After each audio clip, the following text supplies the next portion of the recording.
Meno violenza ma più affari sporchi è la fotografia delle mafie italiane nella relazione semestrale della DIA. Giulia Serenelli. Panetti di cocaina solcano il mare fino ai porti italiani. Per le organizzazioni criminali la droga significa una sola cosa: montagne di soldi in contanti.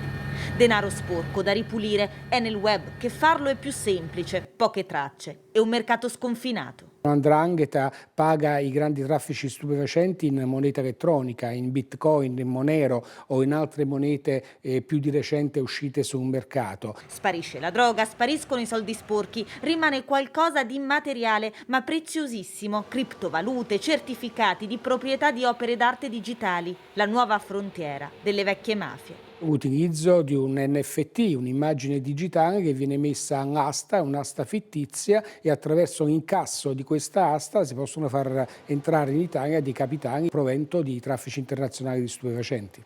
Il volto pulito di questi imprenditori dell'illegalità, esperti di tecnofinanza, la direzione investigativa antimafia ne ha studiato mosse ed interessi e ha raccolto tutto qui, nella relazione semestrale che ha presentato al Parlamento.